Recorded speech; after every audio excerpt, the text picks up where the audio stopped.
Hi everyone, welcome to Mentally Strong Mums. My name is Alina Bishop, and this episode is about teenagers. Okay, so depending on where you're at with your children, it's interesting because sometimes people, when they have little kids and people have teenagers, they're like, how hard can it be with a teenager? Especially when you're with a little child that needs you 24/7, you can't get away from them, you've got to manage all of their needs. Your complete sleep deprivation has increased and exacerbated all of your symptoms. I've probably got postnatal depression, postnatal anxiety. It's negatively impacted my relationship with my partner, right? But when you're on the other end of the spectrum, when you've got teenagers, even though they might not be those exact situation that you're going through with an infant or a toddler or a three-nager, right? Or a terrible two situation, or even twins and triplets and all of that kind of multiple stuff. When you've got a teenager, it can kind of elevate all of that. That can also then mimic and have the same stresses as all of that other stuff when they're very young, such as the worry, the conflict, the tantrums, the pressures on the romantic relationship with your partner, the difference in attachment styles or parenting. What I should parent this way. I should be more understanding and relaxed. No, you need to be more harder on them and put up boundaries and have hardcore consequences. So sometimes it's very difficult if we've got different parenting styles or we have anticipated what's best for my child or how do I deal with it. There's even those things like, well, that was what happened to me when I was a teenager and I turned out fine. Look at me. Give them some tough love, whatever that looks like. So also with the sleepless nights, and then when you're dealing with teenagers, even though they sometimes might speak like an adult, they're not an adult. They're still children. The way that their brains are, they're not fully developed. They don't have the capacity so boys are about 25 and girls are about 23 before it all finally develops where they can have critical thinking, where they can understand consequences, where they're able to be present and regulated, where they are able to problem solve correctly, right? So that's why a lot of the time you, instead of saying to your teenager, what were you thinking? They haven't completely developed that ability yet to have the thinking. That's why they sometimes do reckless things like jumping off of roofs on skateboards because they don't understand consequences. Their brains aren't adult brains yet, so they're unable to be able to have that thinking and that awareness, right, until they're older. So that's also very, very important to understand that if you're going through this phase of a teenager or a young adult, they're unable to be able to think critically or understand consequences or problem solve correctly, right? Because that's that their brain isn't there yet. And so that needs to be a really important understanding with all of this. So sometimes it feels like because they're going through all of their hormones as well, this is the first time they've ever done this. Sometimes in school and their friends are their everything or everything so intensified, as well as the everything being exacerbated by social media, the way that kids can contact each other, the way that alpha mentality sometimes arise, and that's sometimes how bullying kind of happens. And then if they're on things like Snapchat, how they disappear and there's no evidence of what happens. So the other person, there's no accountability for when they're constantly doing this to your children, right? And so sometimes teens then express their pain through anger or defiance or even sometimes withdrawal. So that can be very difficult for a parent as well because all you want to be there is for them. But if you're constantly up against this wall of anger or defiance, or you're trying to talk to them and they're completely withdrawn and they don't want anything to do with you, that's very confronting and triggering for a lot of people because then you get back into your phase and you can then be defiant and well, what's the all of the stuff, right? So understanding that what's going on in the adolescent brain and young parent brain, it's not personal. It's actually got nothing to do with you per se. but it's what they're going through in their life and how they're trying to be able to navigate it on their own, right? So it's also understanding as well how to be their secure base for them. So that secure attachment is no matter what you do, no matter what you say, no matter how you act, whatever happens, I will always be here for you and I will always love you no matter what. All right? We can choose good behaviors and we can choose bad behaviors. But whatever you do, I will always still love you and I'm always here for you. You are not too much for me. Because sometimes, even as adults, I will have clients that come in and they say, I'm too much. Or people don't understand me and I push people away because I'm too extra.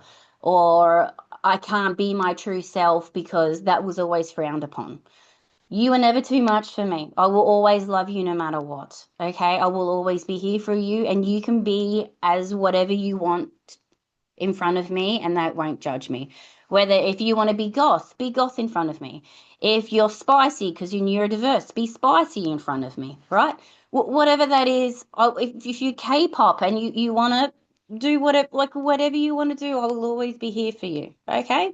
All right? Understanding how also your own unhealed teenage wounds might be triggered.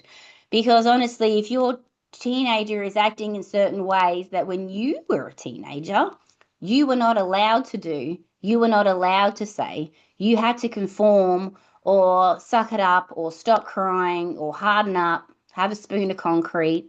Children are seen and not heard.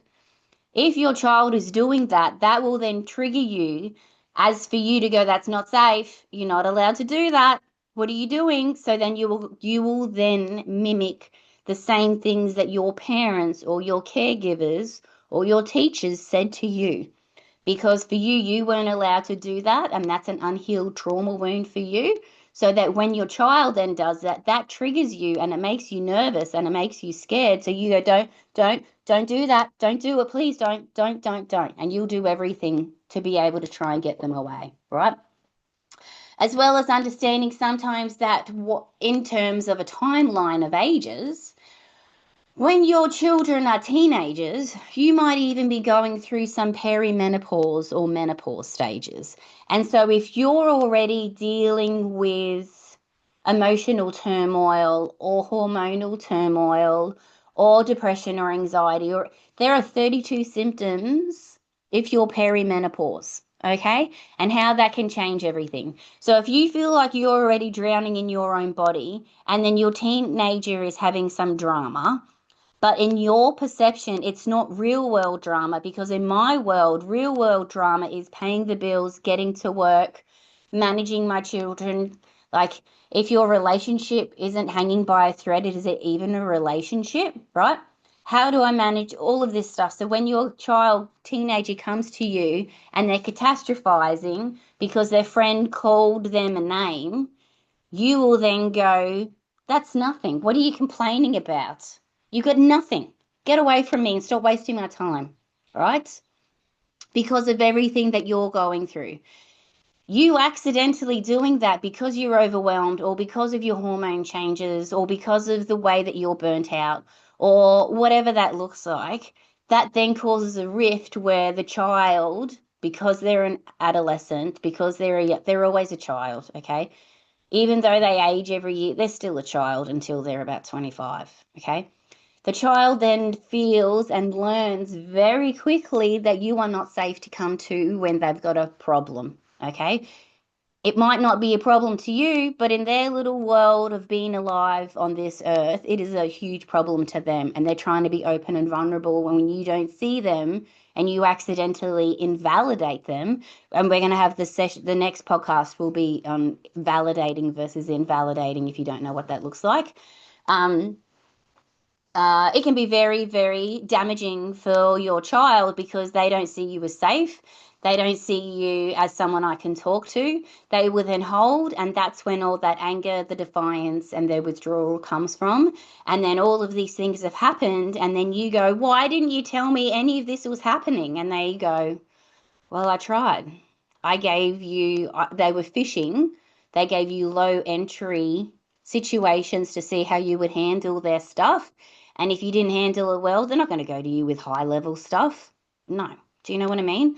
So because they're so little as well, they're unable to regulate and self-soothe and calm themselves. So you then have to be that person to help them do that. But if you can't do that yourself, you can't do that for your kids, right? So it's almost like we need a new compassionate blueprint for parenting what for yourself while then parenting your teen or young adult. So it's very, very difficult. It's a whole different set of stuff, depending on what it is.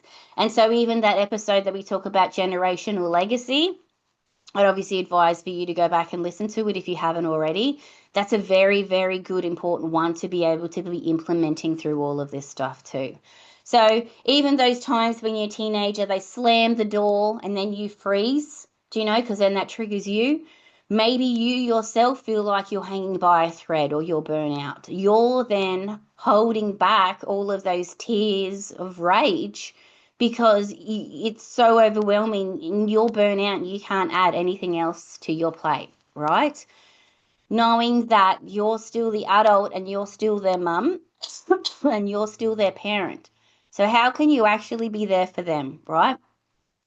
So in reality, because of even for me as a therapist, social worker, counselor, I won't generally have anything professionally to do with someone if they're under the age of 25 because I know the way that the brain develops and I don't want anything to do professionally with youth just because of it's so tumultuous.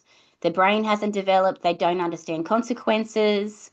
I then get too emotionally invested in their healing, or I get too emotionally invested in their treatment, or making them better, or trying to relieve something. So, and then when everything changes, that's a professional boundary for me because I always, not always, I'm the one that gets hurt. So a professional boundary, because I understand the human brain, when I work with clients, I prefer always for them to be over the age of 25 because under the age of 25, the brain hasn't developed, so they need a person who specializes in children. So even if you yourself were going to get your child therapy or counseling or a psychologist, even if the child is 22, 23, I would still advocate for you to get a child specialized psychology or someone who specializes in children because of the way that the brain hasn't been developed yet, right? So that's a very, very important one. If your kid wants to if your kid wants to talk to someone, make sure the person is specialized or an expert in children and they know children and youth brains because they're very complex and all the stuff, right? And so it takes a special person to do that. And I don't have the capacity at this stage to do that. Do you know what I mean? And that's also understanding our limitations. But for you as a parent, as a mum, that also is huge for you to understand that even though they look like an adult, they're not. They're still a child. So you've got to be able to be there for them at their level with what they're going through. So these teenage meltdowns is not bad behavior. They are always requests for connection.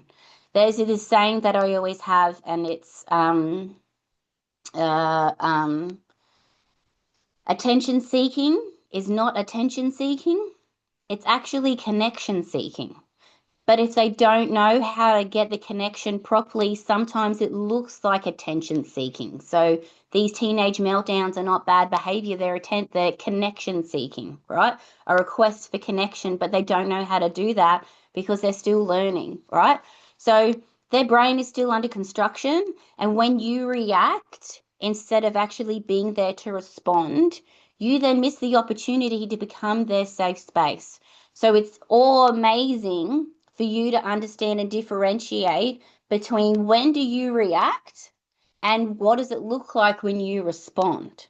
So even for me, taking accountability for my kids, sometimes I can be drowning. I've had a huge day. I'm in the middle of dinner. The dog's just done something and I'm losing it. My phone's gone off and then the kid will come to me for something and I accidentally react or overreact, right? And then I see their little face and then I feel awful.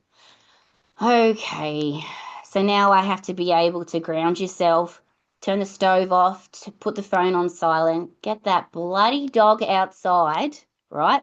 Find the kid that I accidentally made upset because I reacted or overreacted, and then I go back for responding. So there's this thing by the Gottman Institute revamped it. It wasn't their original concept, but it's rupture and repair. So if you can see me on YouTube, it's essentially like a little volcano, and a rupture is conflict. A rupture is something uncomfortable. A rupture is a meltdown, anything that's not nice, right? Which is inevitable in life.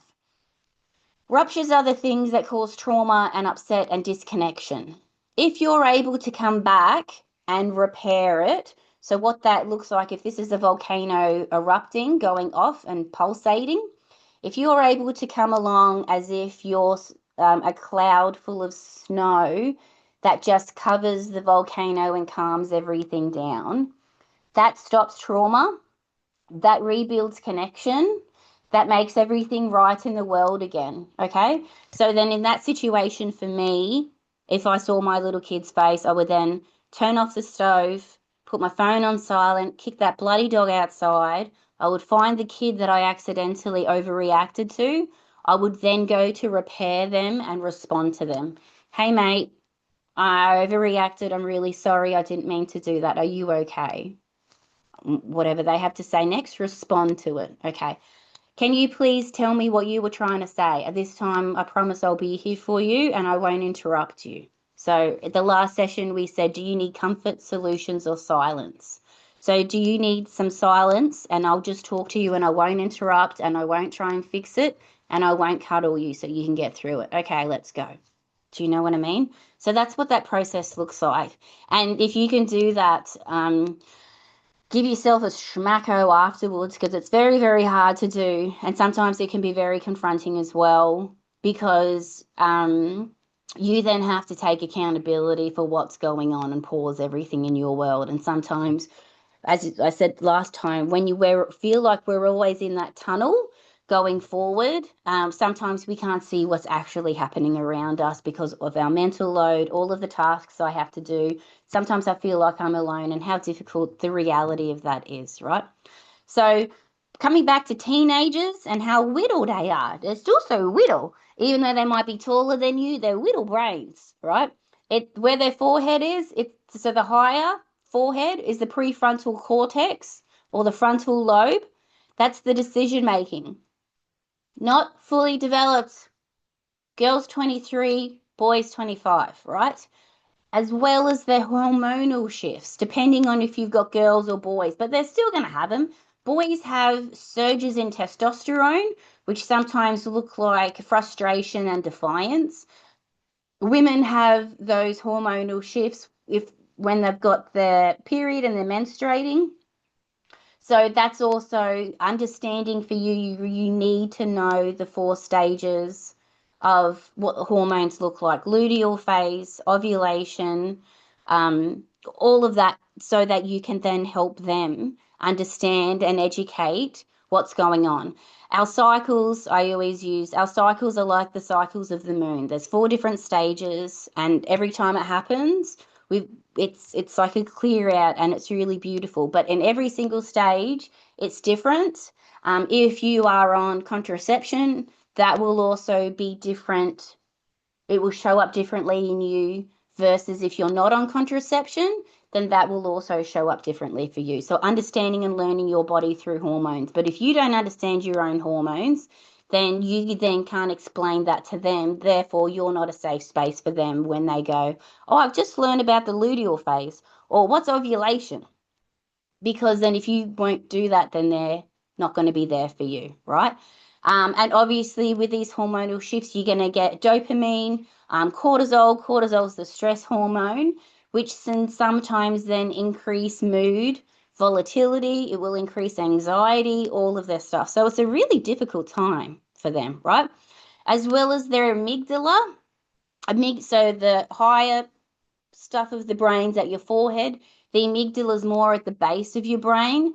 And that kind of fear, freaking out, flight or fight, arguing, panicking, anxiety, all of the stuff that then sometimes dominates, obviously, as opposed to logic, right? So that's why it's exhausting for you, because you literally have a little terrible two again that you have to walk through everything with. You've got to be very patient with. You've got to teach them how to use a spoon again, but in terms of emotions. Do you know what I mean? So when you're triggered, whether you're going through perimenopause or you're burnout or you've got multiple children or there's something happening in your relationship, you can then easily be triggered by your teenagers, right? So if you feel helpless when your teen loses it, especially if it's on the daily, that could also then be your inner teenager screaming as well, right? So if you think about it, back in the day, depending on how old you are, right? Many mums were not allowed to feel big emotions as teenagers yourself. I definitely wasn't, and it wasn't the culture back then, right?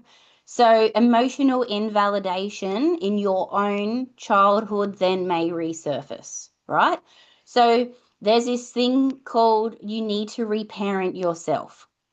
So if you were almost to float your memory back to when you were at the age of your child is now, so just say 15, what did you need in those moments? What did you actually need to hear? What did love look like to you from your parents? What did you think that you were missing? Right?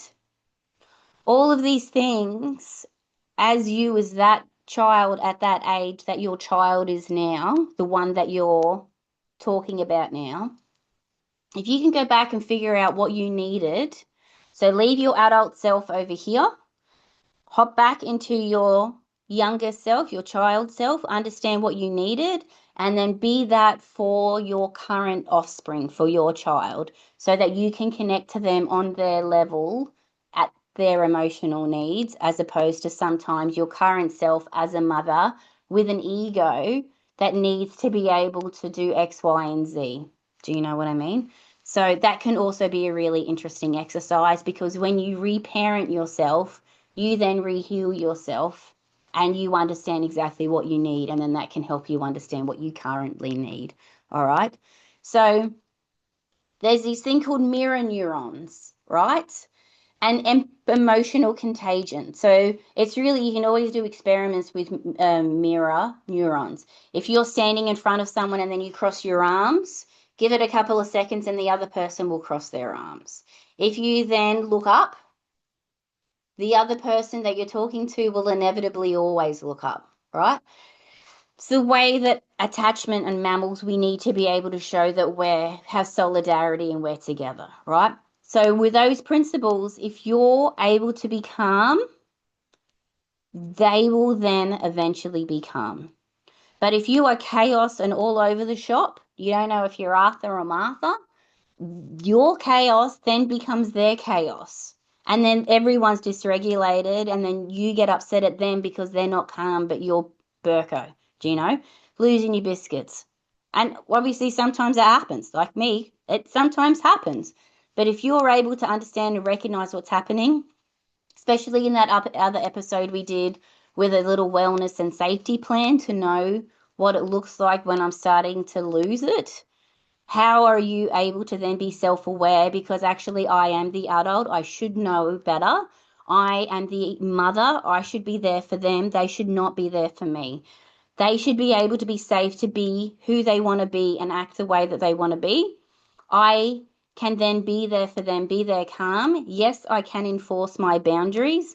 Please, I'm not your punching bag. Do not speak to me that way. If you want to be disrespectful towards me, I haven't done anything wrong. I love you. I haven't done anything wrong. Please don't speak to me that way. If you call me another name, please, I'm going to have to leave and I'll come back when you're being respectful. So you can still put up boundaries. You don't have to sit there and cop all of it. So it's that beautiful fine line with understanding and that generational legacy. Moving forward, I need to be calm. I need to be regulated. When there's a rupture, like a volcano, I need to be that beautiful snow that comes down and calms everything. But if you are being disrespectful or you're saying awful things to me, or you're calling me names, I'll give you a warning. Please don't do that for me. I haven't done anything wrong. I'm trying my best. I'm here with you. Please, I ask you, don't call me that name. If you do that again, I'm going to have to leave until you're respectful. No one deserves to be spoken to like that. I don't speak to you like that, do I? No, I would never speak to you like that. So please don't speak to me like that. We're a family. We don't talk to each other like that. That's also important for you to be mindful because with teenagers, monkey see, monkey do. So sometimes the way that you or your partner speaks to your child, they will then say that back to you because they're like, well, if I'm an adult now, double standards, why are you treating me like a child? You call me blah, blah, blah sometimes. I'm just doing the same thing that you do to me. Do you know what I mean? And then you don't have a leg to stand on. So that's really interesting as well about respect and how do we speak to each other in our own home, right? So coming back to those mirror neurons, to be able to mirror that calm and that peace, right? Being able to then regulate yourself. If you need the minute, go and have a minute, get calm. If they're triggered because of them, or you're triggered because of your childhood, or you're overwhelmed because you're burnout, take a minute and then go back always, right? You can only teach regulation and calm and peace by embodying it yourself and by doing it, right? Kids know when you're all, do you know what I mean? We all know each other, right? They don't need you to be perfect. They need you to be present. There's no such thing as perfect. And if this is the first time you've ever done this with a teenager, it's not going to be perfect. That's impossible, right? So there's a book which I love, Dan Siegel, Siegel. He does amazing research on co-regulation and interpersonal neurobiology. And there's a book, The Mind of a Child is Shaped by the Relational Experience of the Parent. It's a good one, isn't it? You're like, enough, Alina, enough. We're almost there because this is it, right? We then need to be able to create a new blueprint moving forward for you. So if your blueprint or your template was always your mum's and that didn't work out very well and you weren't a happy teenager, you need to be able to figure out if I could be the mum that I wanted to be. If I could be the mum that I wish that I had when I was, what blueprint or template would that be? Having a look if anyone in your real life embodies that and then mimic that or take little bits and pieces off other people. You could even do things like if you like Bluey, if you had little kids, being chilly or different elements of chilly, right? Or even if you watch certain movies and you really love them and the way that they do things, embodying that as well. What things can you draw upon from people examples, whether they're real people or your parents or their cartoons or their movies, that you now want to be your blueprint? So when your child, when your teenager is not having a good time, instead of repeating negative cycles or doing things that you don't like doing, you then be able to stop, pause, and insert the new blueprint for you on your own, because you, mum, are the best parent for your child. Okay? So you might not be perfect, but you are the best mum for your children. You might not be good mum for other kids because they've got their other parents, but you instinctually know your children. You instinctually know what they need, right? If this has also been triggering for you, get therapy and talk to someone about this. Listen, my teenager is triggering the bejesus out of me, right? I think it is because of X, Y, and Z. I need to be a present parent for them. But every time they get upset, I have a physiological reaction or anger or shutting it down. And I think it's because I was never allowed to do that. So when my child does that, that means that it's not safe for me, right? So you're not raising a miniature version of you. You are raising a whole new person. And it starts with learning to love yourself through all of this mess as well. no matter what you're going through and they're going through. Don't minimize them. Listen to the next episode about validation and how to do that, right? And how we accidentally invalidate people sometimes. So offering love and perspective and affirmation. Sometimes just be honest. I've never done this before. I don't know what to say to make things better, but I'll be here to listen to you. Is there anything I can do for you? Do you need anything from me? Well, I just want to cuddle. And you'll go, I can do that. Do you know? Sometimes if you say, I don't know, but I won't give up, but I'll always be here for you, but I'll always listen to you, but maybe we can figure this out together, but maybe we can go see an expert and they can help us figure out what to do. Wouldn't that be nice if you heard that when you were little? Do you know? And if you did hear that, you're very, very lucky, you know? All right. Well, have a great day. Thank you for listening to me. Good luck with your teenagers out there, mums. Do you know what I mean? We're all in this together. Have a good day. I'll see you soon. Bye.